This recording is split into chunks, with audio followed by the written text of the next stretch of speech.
আপনি যদি 5 ধরনের কথা বাদ দিতে পারেন তাহলে আপনি আপনার লাইফে বিশাল বড় পরিবর্তন লক্ষ্য করতে পারবেন। চলেন জেনে নেই। আমি পারবো না, এর পরিবর্তে আপনি বলবেন আমি পারবো, আমি অবশ্যই একটা পথ খুঁজে বের করবো। শালার ভাগ্যটা এত খারাপ, যেটা করি ওইটাতেই ফেল হই, কোনো কিছুই কাজ করে না।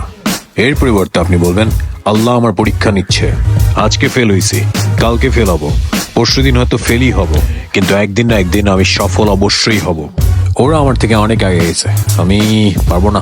এর পরিবর্তে আপনি বলবেন ওরা পারলে আমি কেন পারবো না, আমারও সময় আসবে, আমিও সফল হব, খুব তাড়াতাড়ি সফল হব, অনেক দেরি হয়ে গেছে, আমাকে দিয়ে আর হবে না।